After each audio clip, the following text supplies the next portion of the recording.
Mais le plus gros projet, c'est le duplex qu'on a converti en 5plex. C'était tout un défi, toute une aventure. Euh, Surtout que c'était un projet qui était à caractère patrimonial, alors il fallait vraiment respecter le look vraiment du bâtiment. On a essayé de conserver le maximum des divisions d'origine pour avoir le moins d'implications sur la structure possible. le maximum de plancher possible Ouais, aussi, les moulures.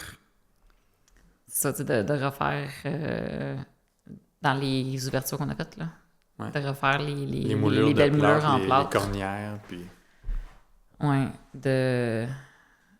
Puis de optimiser. Moi, j'ai adoré le grenier. Tu sais, c'est un grenier habité par des chauves-souris. C'était merveilleux.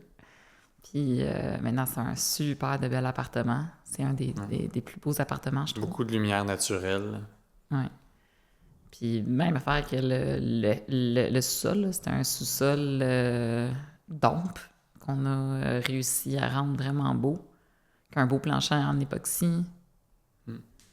Mais c'est un projet qui était d'une longue durée parce que le processus d'entrer dans un projet comme ça, souvent on n'y pense pas, mais il y a toute la procédure administrative reliée à l'obtention des permis.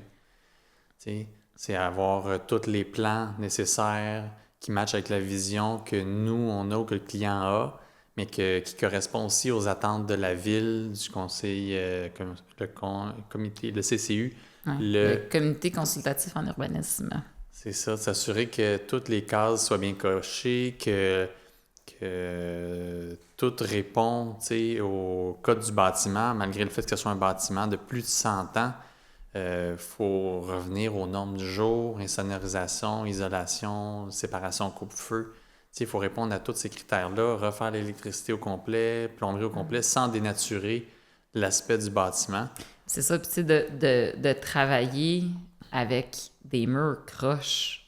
Tu sais, je me souviens à quel point c'était difficile d'installer nos cuisines. Tu sais, on en parlait tantôt, là, d'installer une cuisine droite sur un mur croche. Comment c'était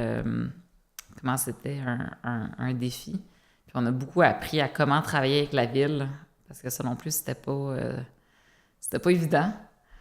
Hein? Il y avait beaucoup de Beaucoup critères. Ouais, beaucoup beaucoup d'apprentissage à d'apprentissage faire. qu'on a hâte de partager avec nos clients. C'est très long. Tout est très long. Puis ça varie dépendamment avec qui tu parles au comptoir. C'est important d'avoir des traces écrites des communications parce que, comme dans n'importe quelle institution, ben, c'est pas tout à fait garanti sur un projet qui est de longue durée que tu vas commencer avec un agent puis tu vas compléter avec cet agent-là. C'est ça. Tu sais, ça fait que d'avoir des traces écrites, des échanges de courriels où, bon, ben, on s'est entendu sur ça, on fait telle modification, on échange avec notre architecte, notre ingénieur. OK, est-ce que ça c'est faisable? Oui, on confirme à la ville, oui, c'est possible, on pourra faire ça. Est-ce que la ville va autoriser ça? Oui ou non? Est-ce que ça va être conseillé au CCU ensuite? Tu sais? Ça fait que tu sais, des longues étapes à, à bien maîtriser quand on embarque dans ce type de projet-là. Puis je pense que je suis assez confiant de dire maintenant que avec l'expérience qu'on a avec les villes, que c'est quelque chose qu'on maîtrise maintenant.